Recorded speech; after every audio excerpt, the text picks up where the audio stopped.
Hello, and welcome to Building a Class in Python. Okay, now that you know a little bit about object-oriented, why we're doing this, the whole idea of this paradigm, it's time to get into how to do this in Python. Uh, we're going to talk a little bit how to do it in Python. I'm also going to talk a little bit about how it's done in a little bit of other languages. So as we continue on with the course, anything that I see different in Python that I've experienced in other languages, I will note that for you. The goal is we're trying to understand how to incorporate those four pillars of object-oriented, if you will, within the programming languages that we're dealing with. We decided this time to do it in Python. I think it's a pretty simple language at this point in time. I think you might agree with that. And also incorporating object-oriented is not that hard either, okay? So let's kind of get started. What we're going to do in this particular video is talk about, once again, what a class is. A lot of times people have a hard time visualizing what a class is really all about. We'll talk about that a little bit more. Well, then we'll get into how do you create a class in Python. We'll talk about this thing called a constructor or initialization method that is part of object-oriented.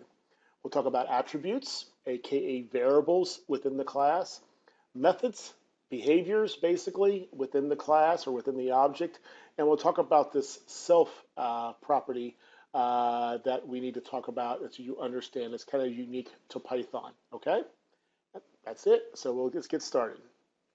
So once again, a class is this, when I say invisible thing, it's really nothing. A class in itself is nothing. Okay, it does nothing. A class is a blueprint. I mean, if you think about it, a blueprint is really nothing until it's actually built. So if we have a blueprint of a house, it's not a house until it's actually built. The same thing with a class. A class is a little bit more than a blueprint that we're actually going to put our code in. We're actually going to write our programs as part of the class, but you can't execute it. The only way you can execute it is if you make it into what's called an object, okay? And we'll show you how to do that. These are a couple of definitions I pulled from the internet. A class is like a blueprint for creating objects. A class by itself, it does nothing. It is a definition of what can be done in an object. A user-defined prototype for an object that defines a set of attributes that characterize any object in the class. The attributes are data members, and these are either class variables or instant variables, and methods assessed via dot notation. That last paragraph there is truly what this whole thing's about, and that's what we're going to talk about the rest of this video as we kind of get into it. All right? So once again, the class is your program, but you can't execute your program until you make it an object. And we'll talk about that as we get through it. Okay, so creating a class. In Python, it's like everything, it's very, very simple. You start by the word class and what the name of the class is going to be. For our examples and my example in my programs and so on, I'm going to use this employee class, and we'll kind of stick with that throughout many of our examples, okay? So I would call it employee. Like everything in Python, anything that's part of the class must be indented. I think you're hopefully getting that by now. So in this case, right now, this class has an emp count, which is a variable. We'll talk about what type of variable here that we're setting to 0. You'll notice that a class looks just like any other program.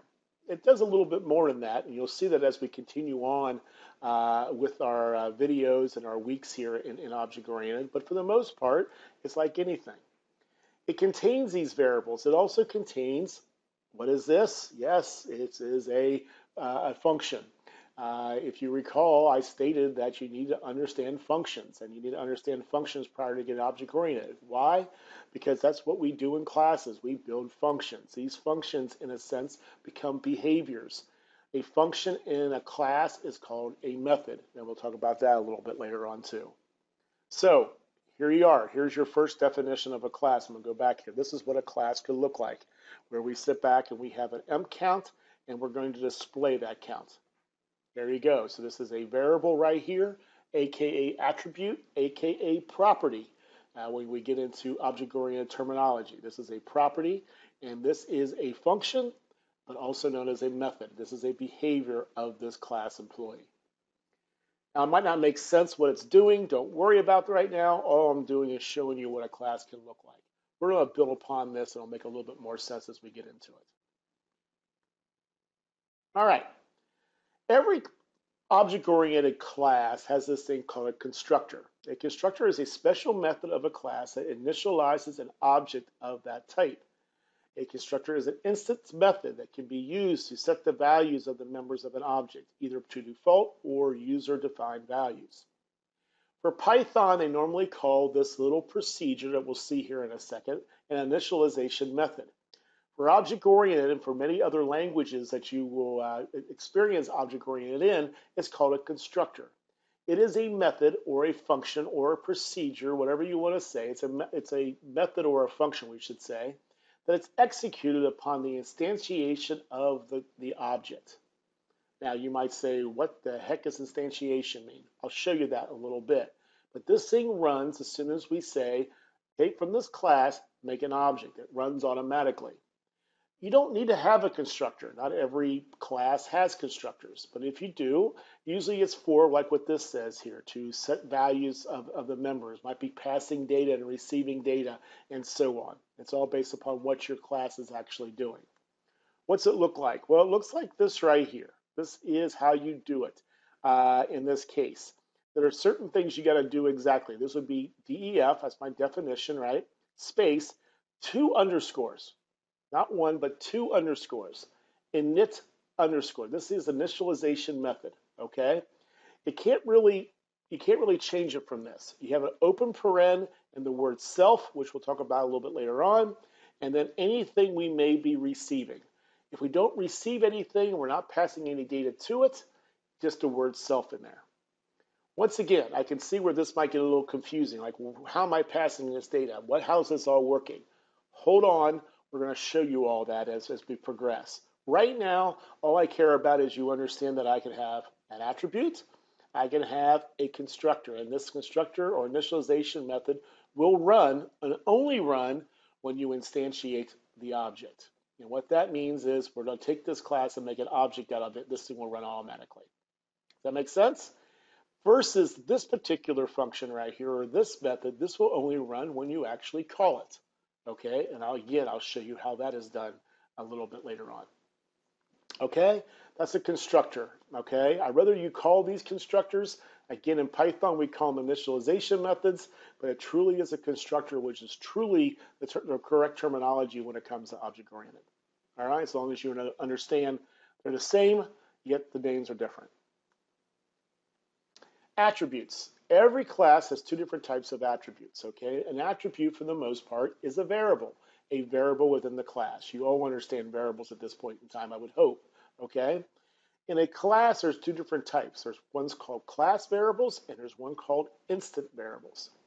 So a variable that is shared by all instances of a class variables are defined within the class, but outside any of the class's methods. Class variables are not used as frequently as instance variables are.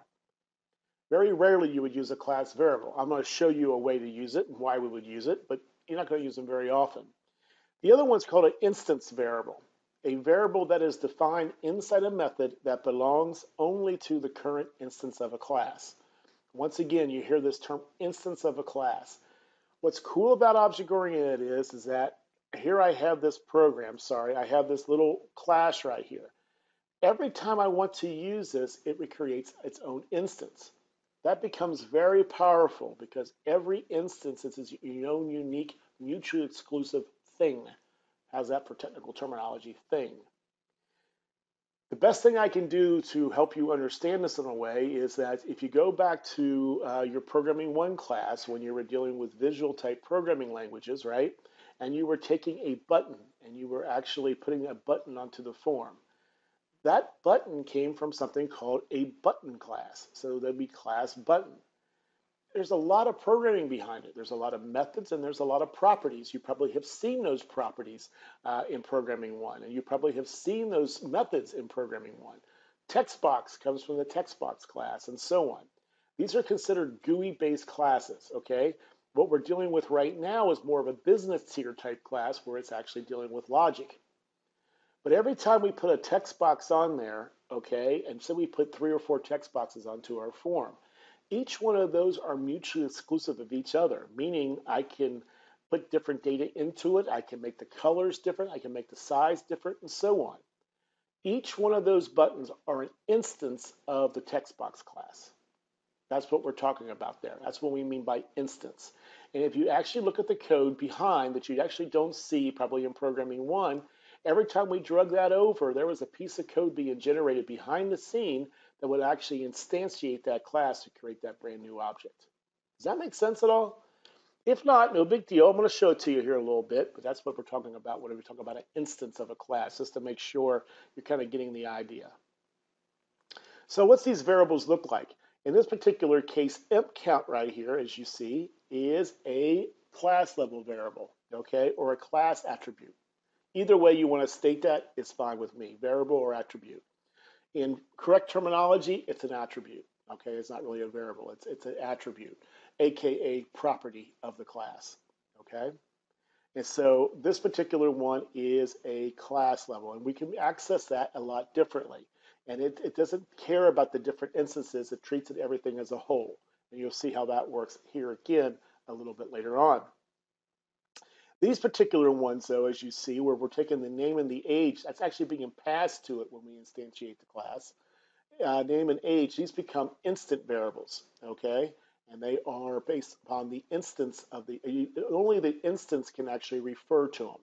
But every instance has their own set, okay? Where the class level, every instance, there's not a new instance of emp count. There's only one emp count for the entire class. These are set based upon the instance. Ooh, once again, I want to show you how this all works. Just try to grab as much as you can right now. All right, so as you see here, we're taking that class level variable, adding one to it every time we add a new, in this case, employee to the class. Not really, every time we instantiate the class and add another employee, which would be an instantiation. Object methods. Objects can also contain methods. Methods and objects are functions that belong to the object. A special kind of function that is defined is a class definition. So in this case here, this is a method here, this is a function, it's a method, this is that constructor method or initialization method, but this right here is a behavior. Usually it's a behavior that we define, and that's really where our code is going to go. We keep creating all this, we're going to create code that can be shared among many people, and that's the whole idea of creating this class. So we're going to make a class that, let's say we're in a shop of 100 programmers. So we're going to develop objects and behaviors that are common that we can actually write one time that everybody can actually use. That's sort of the idea of object-oriented. And that's what this is right here. That's a method. So a function within an object or a function within a class is called a method. It's a behavior, meaning it does something. Okay, the self parameter. Now the self parameter deals solely with Python. The self parameter is a reference to the current instance of the class. It is used to access variables that belong to the class. It does not have to be named self. You can call it anything you like, but it always has to be the first parameter of any function in the class. So based on my research, when I went out and started looking at it and see if anybody ever named it anything else but self, because I've only seen it as self, the answer is no. Most people just treat it as self, keep it as self. So what do I mean by this? When you write a function within a class, here's the very simple rule. You have to have a parameter in there called self, okay? It has to be the very first parameter. So in this case here, self, comma name, comma age. In this case, self. You're not passing anything to it. It's just basically something that Python requires to make it as part of the class. Does that make sense? So I don't want you to overthink this self thing. It just needs to be there. So every time you create a function, put the word self in there first, and you will always be golden, and it will always work. What do you think? Okay? So we now know how we define the class. Okay? You may not understand how it works yet. You may not understand what the heck we just did and why that class is there, but you will as you keep going forward with these videos. The next thing we're going to look at is creating that object from this class. In other words, instantiating the class. That's in the next video.